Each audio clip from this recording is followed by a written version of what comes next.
What's going on, guys? It's Rico McKinney checking in. Beautiful day. I'm here actually at a Walmart parking lot here on campus at UT.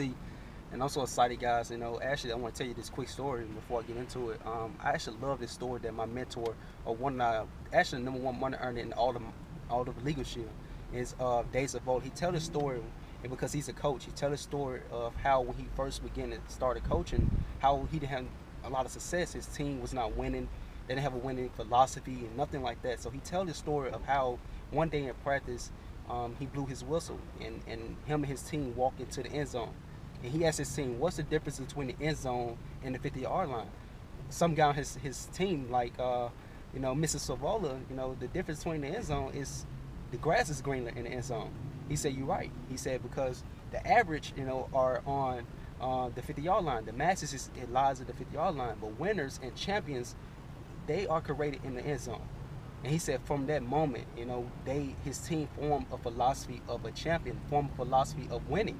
And he said at that moment, they went on to win division titles and championships. And that got me, because I understood how so many people just don't have the philosophy, and they make excuses to why most people have and most people don't have. And they don't look in too deep into what they did to get there. And it's just about a winning philosophy.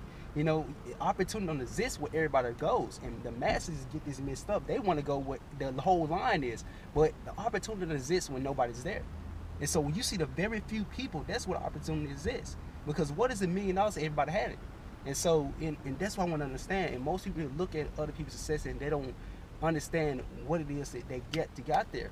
What they did to get there. And so the reason why I'm saying all this, because I have people look at me and they look at the success my family is having now, and look at the success I had over the last couple of years, and they don't look and see where we come from. Because like I mentioned in another video, is I know what it feels like to be a broke college kid, to have a meal plan, and it's around this time because exams week right now. Have a meal plan and it ran out, and you had to call home every other day. Call home.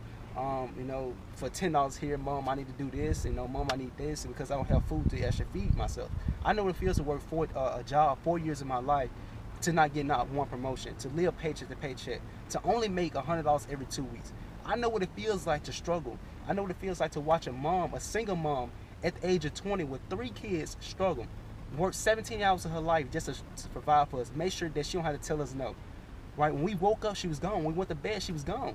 I knew what it feels like to have that type of position in my life, and I also know what it feels like to now say I'm in a position to do what I want to do. So I'm shooting this video to tell you guys, if you want what I got, just ask, right? Mimic, see what I did to get there. I was blessed to take advantage of another stream of income. I was blessed to have a mentality that even though I want to be a journalist, don't be so stuck in one way, right? Become open-minded, do multiple things, right? While I'm a journalist, I'm gonna have a 6-figure income before I graduate and residual income. Right? How powerful is that? So I don't have to go into the field, now I need journalism. No, I'm going to do journalism because I'm passionate about it. I'm going to do journalism because, this is something I love to do, not because it pays well, right? That's the great thing about it. I'm an ability now to have financial freedom while I'm in college. You can too. And if you want to see what I did to get there, guys, all I say, just ask.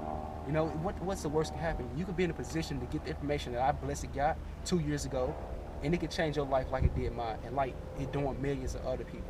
Or you say, look, this is not for me, I'm not interested, right? This is something I don't see myself doing. Well, you just wasted 30 minutes of your life. Or it may work. It may work. Or you can just be on the beaches of the world, driving a BMW, right?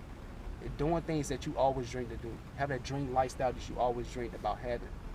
All I'm saying, just ask, right? See what I got going on. I want people with passion. I want people with influence. I want people that want to help other people, because that's what it takes.